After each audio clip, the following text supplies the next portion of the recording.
Hello and welcome everybody. This is part 2 of What a Faction Do. My name is Poison Ducky, and last we left off, we did more of the civilized factions, the more factions of happy people for better days. But now we're going to be doing the evil factions, the factions of undead, the faction of greenskins, and some Vikings and rats to boot. So prepare yourselves. Starting on the list of evil factions, we've got the Beastmen, which is an aggressive rush faction. They've got cheap infantry and high numbers with powerful dual-wielding axe infantry and really strong charge bonuses. They're really known for they have like a Greek sort of theme here with satyrs, where they rename them to Ungors, Gors, Bestigor. They've got centaurs, which are renamed to Centaurs, and then they have minotaurs, yeah. But they have no real name change there. So if you look at them, they have a lot of high power. They're all muscly beasts, right? But they don't have armor, and that goes into their pretty biggest weakness, and that low armor-piercing projectiles really can deal a number with them. Something like just low-tier archers, crossbows, slings. Like, yes, rocks from Skaven slaves pose a threat to the Beastmen. But how do they make up with this? They have some of the most powerful charge bonuses on any infantry in the game. Usually charge bonuses are reserved for like shock cavalry, something like Bretonnia would bring, but their infantry have really good charge bonuses and the ability to essentially break through the front line or sides depending on where you put where the strength of your army is. There are many powerful builds like Minotaur rush builds, Centaur flank builds, and the Beastmen are actually really known for having something called the Vanguard builds. Now, Vanguard's a new mechanic that I haven't described yet. It's the ability to deploy your units outside of your normal deployment zone and be able to attack the enemy straight off the bat or have them flanked right at the beginning of the battle. This gives the Beastmen the ability to start the battle literally in your opponent's face and apply the pressure that a lot of other factions cannot really do with maybe the Greenskins. So if you like in a really aggressive rush faction with okay projectiles and a really decent infantry roster, go for the Beastmen, because they have beasts, Cygors, Minotaurs, Centaurs, everything that has fur. They will rush you down and break down your lines.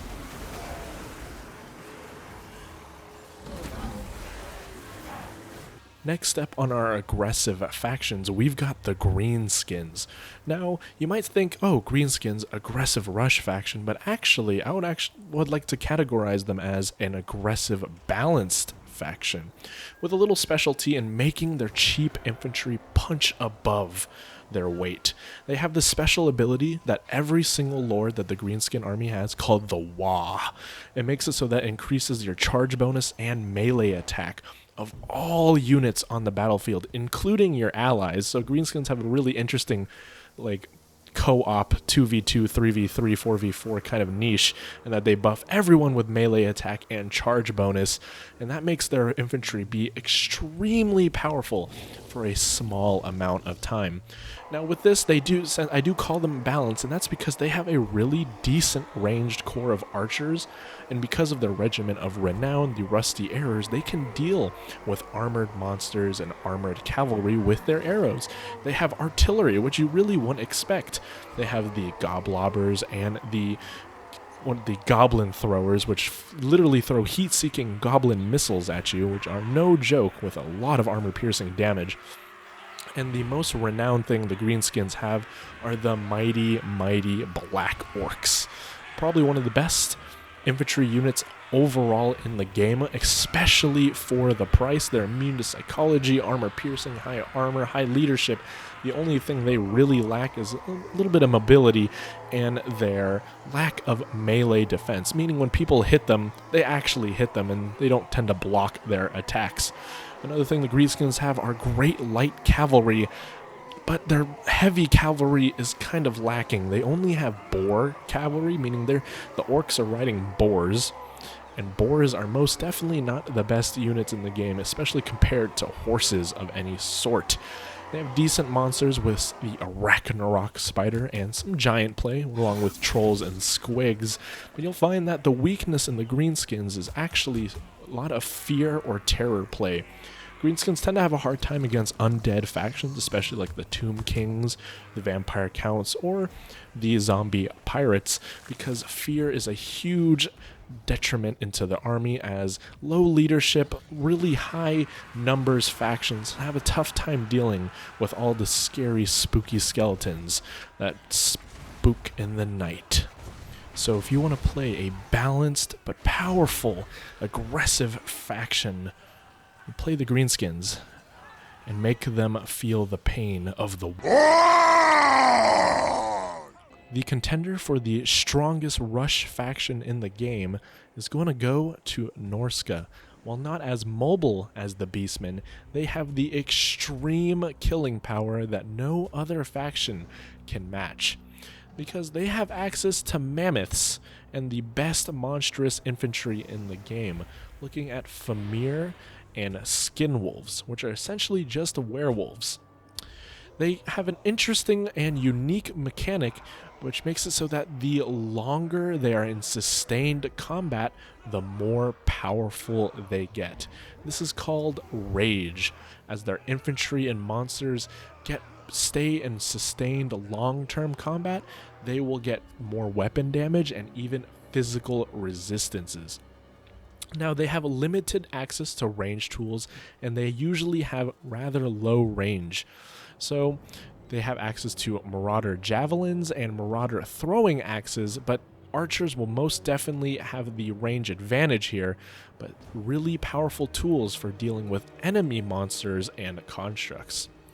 Now, the cavalry of Norska is very limited, with only skirmisher cavalry, and they actually don't have any form of shock cavalry or melee cavalry, mostly relying on their skinwolves to do the job, although they do have a few chariots mixed in there. They have no artillery whatsoever and very limited leadership choices for this faction. They essentially only have a Throg, which is a troll with an anti-large specialty and regeneration, which can be nice, and Wulfric the Wanderer, which is a best duelist in the game with his ability to proc the Hunter of Champions and hunt down enemy leadership. You'll find that they mainly bring Wulfric, and that gives Norska a predictable leadership choice. Now, looking overall, they are a rush faction that hits as hard as a train when they attack you, and they have the powerful to only get stronger in combat. And that's what makes this faction a top tier one, in my opinion. So if you want to play a Viking-themed Norwegian, powerful berserker infantry, play as Norska, and you will churn through the enemies faster than a blender with ground meat in it. Coming up with the faction that was probably the faction that jumped out to me the most when I first started playing Total War Warhammer, it's going to be Chaos, the heavy infantry doomsday bringing faction of the end times. Now, this is going to be another aggressive rush faction, but what makes this faction so unique is that their infantry are of the highest tier, thinking of Chaos Warriors and the chosen of the Chaos Gods. But it's not just the infantry that we'll be looking at here. Chaos has a really good monster roster, with their Dragon Ogres and Dragon Ogre Shaggoths being specifically anti-large, and access to some really powerful killing units with the Forsaken and Chaos Spawn. And unlike the other Chaos and Rush factions, they have a powerful cavalry roster with Chaos Knights with lances, and their Regiment of Renown. Their lores of magic are kind of limited to more offensive lores, with being metal, fire, and death, but they get the job done because they kill your opponent. The leadership options of Chaos are fantastic, with them having the ability to bring Kolek Sun Eater, the mountain god, Archaon the Everchosen, the bringer of the end times. And you'll find that Chaos roster in general are just extreme quality. and that goes straight into their weaknesses. Because of their high quality, they get expensive, so you have very few units, but really powerful ones. You're very susceptible to overwhelming, but once you get into that combat, you will cut down hundreds of units as long as you leave your flanks secured. Another weakness they have is they have limited to no ranged options. They only have some thrown spears and axes on their cavalry. That'd be quite a downside, as your opponents will attempt to kite you. But overall, if you want to play the heavy metal death squad of faction of the Chaos Warriors, definitely go with Warriors of Chaos, because they will stomp your opponents and sacrifice more blood for the Blood God. Looking at one of the more unique factions in the game, we have the Skaven, or the Ratmen of the Warhammer universe. I would quantify this as a specialist faction, with low quality but cheap infantry, with one exception being Storm Vermin, and their counterpart, the Plague Monks, but the greatest selection of weapons, teams, and ranged arsenal in the game. This includes artillery. Now, the powerful war machines and good monsters that the Skaven bring are quite nice, but the main focus has to be the fact that they can bring sniper rifles and machine guns in a game that has knights and Vikings in it. A little absurd, but extremely fun when you play them. Now, I must say the Skaven do have a high skill cap, mainly due to the low leadership, kind of similar to the peasants of Bretonnia. Your units are going to be scared and they're going to be running for the hills in no time. But they have a game plan similar to the dwarves, just a lot more volatile. Now, they do have unique lores of magic, being 3 of them, and powerful summon techniques that have rats coming out of the underground and overwhelming your opponent or plugging holes in your defenses. Now, the generals and leadership are a little easy to get killed, as you really don't have high mass in the Skaven army. You'll find that the biggest weakness in Skaven is that rats really just aren't that big, and similar to the dwarves, if you run over Skaven, you can get into their back line and deal with the guns that they provide. So you'll find they're weak to rushes, and they have a hard time with large units just plowing through Skaven. Although I must say, they do have more tools for large units than the dwarves with their rat ogres and hell pit abominations.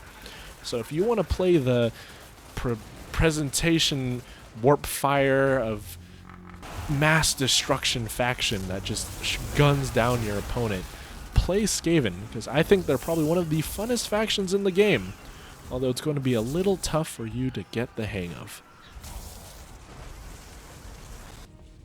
Now, the first undead faction that's going to be in this guide are going to be the Tomb Kings. Now, I'm going to actually bundle up the undead factions together because they all share a unique mechanic, and that undead units do not rout. They will fight till the very last unit, which makes for pretty grindy and is a very powerful mechanic that undead factions have. Now, to counteract this, they have a other mechanic called crumbling and disintegrating, meaning when their leadership gets low, their units take a damage over time until they are evaporated if their leadership is in abysmally low levels. But looking at the Tomb Kings, instead of dinosaurs like the lizardmen, think Egyptian war machines. We're talking about sphinxes, Ushabti, Hierotitans, and the majestic bone giant. Units that can run over your enemy and support your ranged options. Now, the infantry of the Tomb Kings are, I would say, below average, with their best being the Tomb Guard, which are a decent mid-tier infantry, but you're going to be relying on your powerful constructs to deal the work that you need to do. Now, they do have a good cavalry corps with the cheap Nekahara warriors, and they have a strange cavalry unit called the Necropolis Knights riding their sneaky snakes. And the Tomb Kings have a very high anti-large component, meaning they're very good at dealing with cavalry, monsters, and anything larger than a human. So the Tomb Kings not only bring huge monsters, they can deal with them as well. Now, their ranged options are actually really quite nice with their skeleton archers and Ushabti with great bows. That the ability to snipe large units at range is extremely compelling for the Tomb Kings. Their artillery is actually really good with their Casket of Souls, mainly looking at the casket. The Screaming Skull catapult is not very good, but the Casket of Souls being high anti-infantry damage, that's actually unlike most other artillery in the game. Now, the downsides of this faction is that they only have access to mediocre lores of magic, meaning they're not very good. The lore of Nekahara is okay, and I would say the most common pick is definitely the lore of death with the usual onset of damage over time. But this faction is very polar. They either play a really aggressive monster rush with throwing all these huge Egyptian war machines, or they play a very defensive lockdown sort of, where they just hold you back with skeletons as they pick at your powerful and unique units with their Ushabti and make sure your powerful units never make it to the Tomb Kings. So if you want to play the desert folk, the ancient civilizations of Egypt, play as the Tomb Kings and throw a sphinx at them, because everyone is afraid of a sphinx.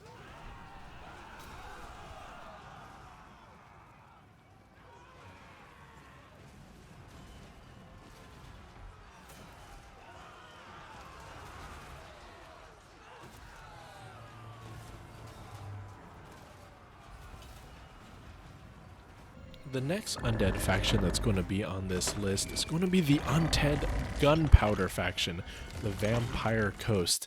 The zombie pirates that will board your deck and steal your booty. Now, this faction has heavy stalling tactics, with zombies holding you back and allowing for their ranged units to unleash volleys of fire, explosions, and cannons to destroy your powerful units.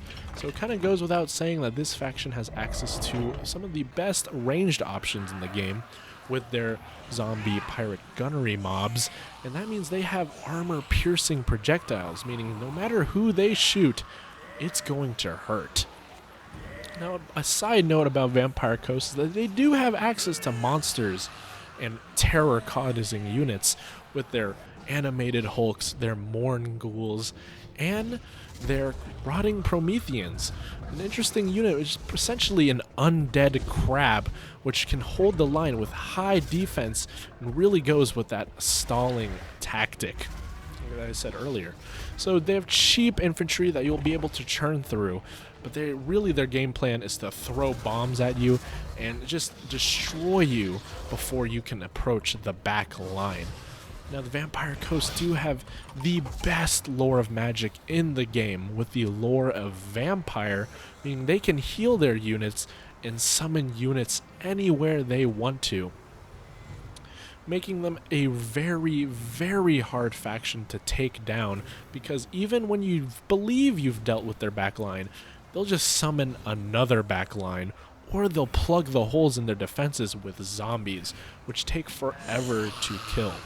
Looking at leadership options, they have a very good range, and they all have their niche choices, being like Aranessa being an anti-large specialist, Luther Harkin gunning people down with his pistol, and Count Noctilus sitting atop his Necrofix Colossus, essentially a living undead ship with a cannon strapped on. All of them are high power level and really cool. Don't forget Silastri Direfin sitting atop a huge crab. And just the Undead Coast is probably one of my favorite factions. But you'll find that the weaknesses are actually quite prevalent. They're really weak to rush factions such as Norska or Beastmen, as if they get into the backline too quickly, you won't get the value from your ranged units, and it can go very downhill from there. And they actually have weakness to archers, because the zombies do not have high armor. So archers will be able to shoot down the gunmen, because turns out archers arc over units, guns cannot. So if you want to play a very powerful undead faction that can hold the line with defensive tactics and you just shoot everybody, because obviously you just start blasting, play the Vampire Coast and be the zombie that you've always wanted to be, a gun-wielding one.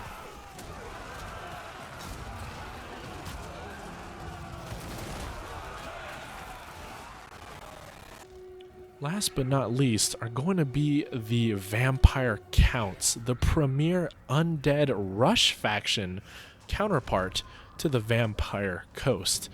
Now, this unique thing about this faction is that they have no ranged options whatsoever. No arrows, no slings, no guns, nothing, meaning they will approach you and you're going to have to prepare for it. Now, to make up with their range disadvantages, the Vampire Counts have access to some of the best cavalry in the game, with their Blood Knights and Black Knights all riding their undead steeds. Very comparable to even Bretonia, I would say. And they have a unique mechanic that's called the Mortis Engine effect, in which they can drain the hit points of all enemy units in an area around them. So with a very powerful monster roster, you'll find that the undead Vampire Counts will have a very solid game plan of holding you down with very weak but long-lasting infantry and smashing you with monsters such as crypt ghouls and horrors with a Terrorgeist thrown in, making your back line look like a living hell. The leadership options for the Vampire Counts, I would say, are actually some of the best generals in the game, as they're led by vampires. Vampires with powerful magic tools, and again, the strongest lore of magic in the game with the lore of vampires, being able to summon zombies in your back lines, ride zombie dragons, and just duel almost any other lord in this game, and come out on top with their healing abilities and powerful alpha strike methods. Now, the weaknesses for the Vampire Counts are a little obvious in that they have no ranged options, meaning shooting them down while they approach you is going to be the way to go. But always make sure to defend your ranged units, because Vampire Counts are definitely built to get into that back line. Now, another weakness that most people actually don't think of at first glance is that Vampire Counts are very weak to large monsters. You'll find that throwing a Hyro Titan or a dinosaur at them is going to be quite troubling for them, as the Vampire Counts have access to no halberd infantry, meaning their infantry support against large monsters is quite lacking. So if you want to play a sort of Nosferatu Dracula faction, throw the undead and be the terror of the night, play the Vampire Counts and make them rue the day that they could not defend their backline. Alright, thanks for sticking to the end of the video. I hope you like my description for the factions. What I really hope for is that you found the faction that really speaks to you. So leave in the comments down section which one is your favorites, and maybe any sort of recommendations for my next videos. So if you liked it, leave a like, subscribe if you want more, and I'll catch you guys later. Thanks for watching.